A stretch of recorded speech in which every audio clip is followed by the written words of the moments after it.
नमस्कार दोस्तों, मैं हूं दीपेश कुमार। मैं आपको फटाफट में एक नई फॉर्म के बारे में जानकारी देना चाहता हूं, जो फॉर्म है कार्यपालक सहायक यानी एग्जीक्यूटिव असिस्टेंट का, जो कि सभी जिलों में इस फॉर्म को आना है। कुछ कुछ जिलों में तो स्टार्ट हो भी चुका है, कुछ कुछ जिलों में अभी आना बाकी है। जैसे कि बिहार के सभी जिलों में इस फॉर्म का आवेदन लिया जाएगा, तो कुछ कुछ जिलों में इसका आवेदन चल रहा है। जैसे कि मैं आपको बता दूं, अररिया, अरवल, बेगूसराय, किशनगंज, लखीसराय, मधुबनी, पूर्वी चंपारण, रोहतास और सीतामढ़ी में इस फॉर्म का आवेदन स्टार्ट हो चुका है। तो आप इन जिलों के जो भी लोग हैं, सब अपने जिला के वेबसाइट पर आप जाकर के इस फॉर्म को भर सकते हैं, अप्लाई कर सकते हैं, उसके बारे में जानकारी ले सकते हैं। मैं आपको किसी एक जिले के बारे में अभी जानकारी बस देना चाहूंगा। जैसे कि सबसे पहले मैं अभी अररिया जिला के वेबसाइट पर, जैसे कि आप देख पा रहे हैं यहाँ पर arraya.nic.in है, तो हम लोग इस जिले के वेबसाइट पर आप जाएंगे, नोटिफिकेशन नोटिस के ऊपर, तो यहाँ पर रिक्रूटमेंट है, रिक्रूटमेंट के ऊपर जाएंगे तो यहाँ से आप क्या देख पाएंगे, सारी जो भी जिले में जो भी फॉर्म्स हैं वगैरह, इनके बारे में जानकारी दी जा रही है। जिसके जस्ट लास्ट में यहाँ पे उसका एक नोटिफिकेशन है।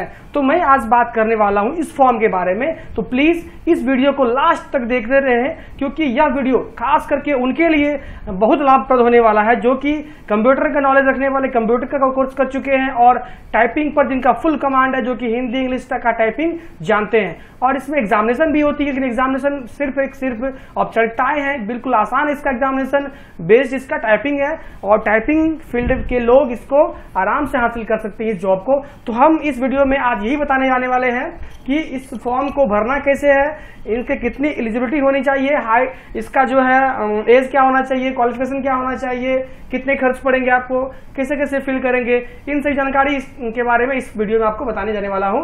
तो प्लीज इस वीडियो को लास्ट तक देखें और चैनल को सब्सक्राइब करना ना भूलें, क्योंकि यदि आप चैनल को सब्सक्राइब करते हैं और बगल में बेल आइकन को दबाते हैं तो हमारा जो भी वीडियो सबसे पहले आपको पहुंचता है। क्योंकि आजकल के नेट का जमाना में जानते ही है, किसी भी फॉर्म का लास्ट टाइम में जो है नेट का स्पीड हो या फिर वेबसाइट कितना स्लो काम करने लगता है, आप फॉर्म से वंचित रह जाते हैं।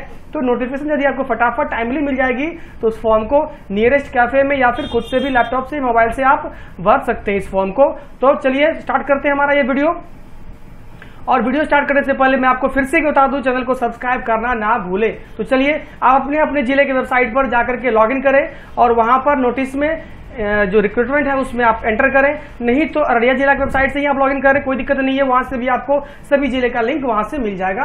तो यहाँ पर मैं लास्ट में आपको दिखा दूं, एडवर्टीजमेंट फॉर जो है असिस्टेंट है ना, एग्जीक्यूटिव असिस्टेंट पैनल 2018, इसमें यहाँ पर ऑलरेडी यहाँ पर इसका जो नोटिफिकेशन है यहाँ से हम लोग डाउनलोड कर लिए। क्लिक करते हैं इस पे, जैसे इस पे क्लिक करते हैं हमारा एक नोटिफिकेशन डाउनलोड होता है, जो कि जस्ट शुरू, हाँ ये देखिए नोटिफिकेशन हमारा डाउनलोड हो गया और अररिया समाहरणालय लिखा हुआ है। तो जो अपने अपने जिला की वेबसाइट से करेंगे उनका यहाँ पर नाम लिखेगा। जैसे हम अभी अररिया जिला के वेबसाइट पर से लॉगिन कर चुके हैं, तो इसलिए अररिया का ही नाम लिखा हुआ है। मैं जितने भी जिले के नाम बताए, 5-6 जिले का नाम अभी स्टार्ट हुआ है उसमें एप्लीकेशन, सबका अपना अपना जिला पर इसका एक लिंक है। तो यह जो है जिला पदाधिकारी के द्वारा एक लेटर है, उसमें सारा का सारा बात लिखा हुआ, जो भी कंडीशन है, नोटिफिकेशन जो भी चीजें हैं इसमें क्लियर लिखा हुआ। जिसमें कि मैं आपको सबसे ऊपर बता दूं, ये तो उसका जो नंबर है, जो पत्रांक है, वो सब चीज यहाँ पे दिया गया है। हम लोग को मेन जानने की चीज क्या है, इसकी अर्हता क्या है, इसका जो एलिजिबिलिटी है वो क्या है। आयु सीमा सबसे पहले जानते हैं, एज क्या होनी चाहिए। तो मिनिमम यहाँ पर 18 साल और मैक्सिमम 37 साल। एज तो बहुत बड़ा है, यानी कि यूआर के लिए 37 साल है। यदि ओबीसी और एससी कैटेगरी के कैंडिडेट है तो ओबीसी यानी कि BC1 BC2 के लिए 40 साल, SC ST के लिए आप 42 साल तक फॉर्म भर सकते हैं। अच्छा खासा इसका समय दिया गया है। जो लोग का जो एज खत्म हो चुका है किसी अन्य फॉर्म में, इस फॉर्म में बिल्कुल आजमा ले, जिसको कि हुनर है टाइपिंग का या फिर कंप्यूटर का नॉलेज है, इस फॉर्म को अपना सकते हैं, फॉर्म भर सकते हैं और इसमें एक जॉब प्राप्त करने का उसको एक और भी मौका मिल पाएगा। और ये जो एज है 18 से 37 वर्ष या 18 से 42 या 40 जो भी वर्ष है छूट के हिसाब से, वह है 1/8/2018 यानी 1 अगस्त 2018 को इसका मिनिमम 18 साल होना चाहिए और मैक्सिमम 37, 42, 40 ये होनी चाहिए। ठीक है, सबको सब कैटेगरी के हिसाब से उसको एज में छूट दिया गया है। इसके अलावा जो हम लोग बात करें न्यूनतम योग्यता की, योग्यता इसमें 10th है, लिखा गया क्लियर यहाँ पर है। आवेदक की शैक्षणिक योग्यता सरकार द्वारा मान्यता प्राप्त संस्थान में न्यूनतम मैट्रिक तथा कंप्यूटर ऑपरेटिंग सिस्टम यानी MS Word, Excel, PowerPoint की जानकारी होनी चाहिए। यहाँ पर तो नहीं लिखा गया टाइपिंग का, लेकिन आपको मैं टाइपिंग के बारे में भी आगे बता रहा हूँ जस्ट, जो कि लिखा गया है। उससे पहले मैं आपको बता दूं यह कि आपको नियोजन के समय में एक हेल्दी कंप्यूटर सिस्टम आपको लेके जाना होगा, जो कि क्लियर यहाँ पे लिखा जा चुका है, सिस्टम का कॉन्फ़िगरेशन क्या होना चाहिए, ऑपरेटिंग सिस्टम क्या होना चाहिए, हार्ड डिस्क, मेमोरी, CPU क्या होना चाहिए, लेजर प्रिंटर होना चाहिए कि कौन सा प्रिंटर होना चाहिए, UPS होना चाहिए, इंटरनेट का स्पीड कितना वाला होना चाहिए, नहीं सारा का सारा जो भी आपको लेके जाना होगा यह आपको खुद से लेके जाना होगा आपको नियोजन के वक्त में। उसके अलावा यह मानदेय है, मानदेय पर है, यहाँ पर 3 साल के लिए जो है आप इसको पैनल में आप बने रह सकते हैं और 1 साल के लिए आप इसमें जॉब कर सकते हैं, जहां पर कि क्लियर यहाँ पर लिखा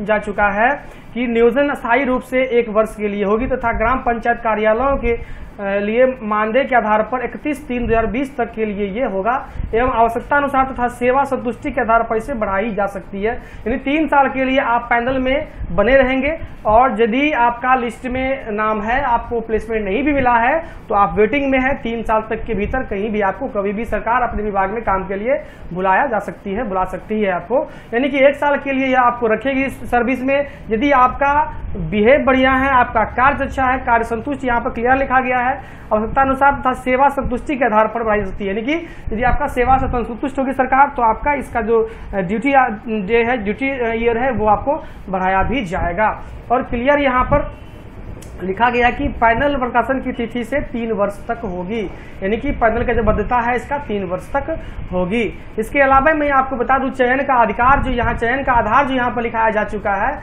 चयन का आधार मैं आपको बता दूं एक एग्जामिनेशन लिखित परीक्षा यहाँ पर जस्ट 2 नंबर में लिखा गया है। पैनल का निर्माण कंप्यूटर टाइपिंग टेस्ट एवं लिखित परीक्षा के आधार पर किया जाएगा। इससे संबंधित सूचना अलग से दी जाएगी तथा समय समय पर जिला की आधिकारिक वेबसाइट ararya.bh.nic.in पर होगी। यह वेबसाइट अररिया का है क्योंकि अररिया के हम लोग वेबसाइट से लॉगिन किए, इसलिए सबको अपने अपने जिले से लॉगिन करेंगे तो अपना यहाँ पर उसको URL दिखाई देगा। इसके अलावा मैं बात कर लूं जहां की जब भी फॉर्म जब आता है हमारे बीच तो उसमें कंडीशंस कुछ होते हैं। क्या फॉर्म भरने के कुछ समय के बाद आपका काउंसलिंग होता है, इसमें कि आपका ओरिजिनल पेपर के साथ में विभाग के लोग आपको चेक करते हैं सारे पेपर्स जो कि कहीं नकली फर्जरी वगैरह कुछ त्रुटि नहीं। उसके बाद आपका एक जो लिस्ट जनरेट होता है, लिस्ट बनता है, उसके बाद आपको एग्जाम में बिठाती है बोर्ड। एग्जाम में बैठने के एग्जाम यदि आप फेस करते हैं, पास करते हैं, उसके बाद आपको हिंदी इंग्लिश टाइपिंग टेस्ट के लिए आपको बुलाती है और कंप्यूटर्स के बारे में कुछ टेस्ट आपको लिया जाता है। उसके बाद आपका फाइनल पैनल बनता है। तो इसका वही कंडीशन समझ ले, सबसे पहले काउंसलिंग पेपर का होगा, उसके बाद आपका एग्जाम होगा, फिर जा करके इसका कंप्यूटर टेस्ट और टाइपिंग टेस्ट वगैरह होनी है। तो इसके टाइपिंग टेस्ट में आपको मैं बता दूं, इसमें तो क्लियर लिखा हुआ नहीं गया है, जब भी टाइपिंग टेस्ट का नोटिफिकेशन आएगा उस समय में आपको बताया जाएगा। मैं आपको एडवांस ही बता दूं क्योंकि जिस सब दिन ऐसा ही होते आ रहा है। तो यह होते क्या आ रहा है कि 35 का स्पीड आपको इंग्लिश में, हिंदी का स्पीड 30 होना चाहिए, कंप्यूटर टाइपिंग होना है और कृतिदेव 10 पे जैसा कि पहले से लिया जा चुका है और लिया जा रहा है। और मैं आपको बता दूं कि आवेदन की अंतिम तिथि जो है ऑनलाइन भरने की आवेदन तिथि 14 सितंबर को रखा गया है, यानी 5 बजे शाम तक, यानी कि 14/9 तक 5 बजे शाम तक इस फॉर्म को आप भर सकते हैं। तो ये तो था इसका नोटिफिकेशन, लेकिन मैं आपको चलता हूं अब कैसे फॉर्म को भरना है, कहां इसका लिंक प्राप्त होगा। यहां से आप इसका लिंक प्राप्त कर सकते हैं। देखिए यहां पर लिखा हुआ है click here to apply online. यहां पर जैसे ही आप क्लिक करते हैं एक नए टैब में खुलता है और यहां पर ये जिला समाहरणालय ऐसे करके ये हमारा लॉगिन पेज है, लेकिन यह उसके लिए है जो कि ऑलरेडी रजिस्टर्ड है। हम लोग तो रजिस्टर्ड है नहीं, तो हम लोग रजिस्ट्रेशन करने के लिए हम लोग यहाँ पर लिखा हुआ है क्लिक हियर टू रजिस्टर। इससे पहले कुछ नंबर्स में यहाँ पे पॉइंट दिया गया, नोट दिया हुआ है, इसको बिल्कुल समझ लें ताकि आपको फॉर्म भरने में आसानी हो। और मैं आपको वैसे भी फॉर्म के बारे में जानकारी देने वाला हूँ, तो आगे प्लीज बने रहे हमारे वीडियो में।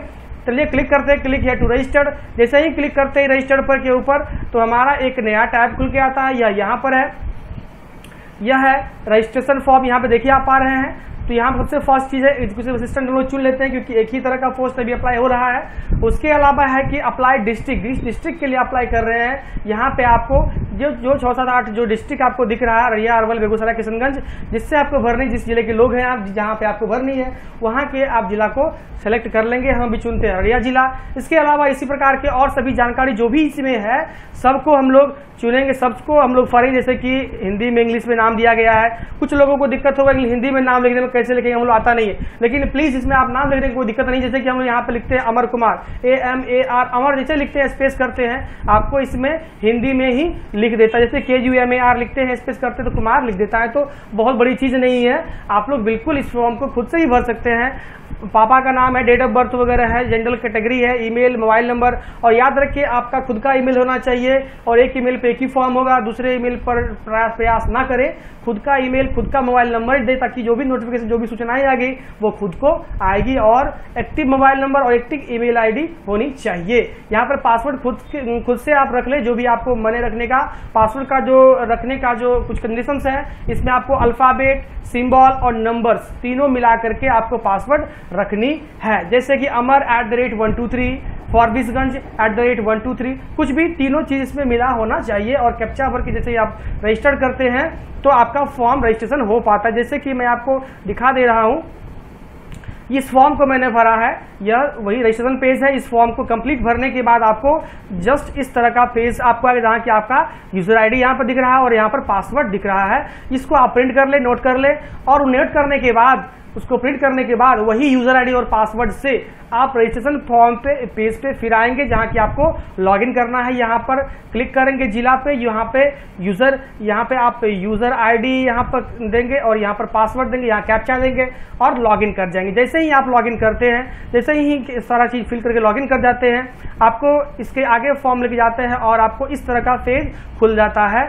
जो कि आपको यहाँ दिख रहा है, वेलकम, ये आपका आईडी है और आप लॉगिन कर दिए अपने आपका यहाँ पर नाम शो करेगा। इसमें 5 स्टेप्स में फॉर्म में रजिस्ट्रेशन तो हम लोग कर चुके हैं, इसीलिए यहाँ पर ग्रीन टिक हो गया है। इसके अलावा personal details, educational details, photo, signature और फाइनलाइज करना है आपको। इस पर क्लिक कैसे ही करते हैं आप, तो आपका पर्सनल डिटेल्स का फॉर्म खुलता है और उसको भी आपको कंप्लीट भर लेना है।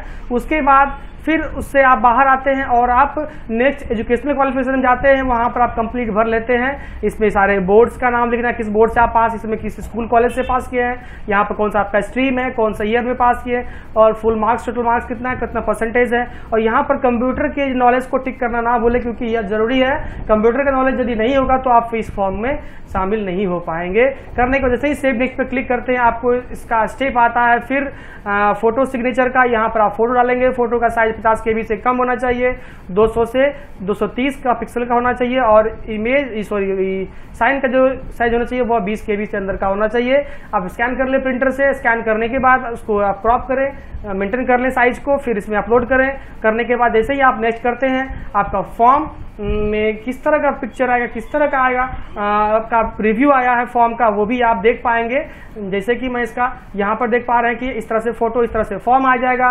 उसके बाद लास्ट आपका स्टेप आता है फाइनलाइज का, जहां पर आपकी फाइनल सबमिट करने के बाद आप इस फॉर्म का प्रिंट निकाल ले, प्रिंट निकाल कर रख ले, क्योंकि वह प्रिंट आपके लिए आगे के लिए काम आएगा।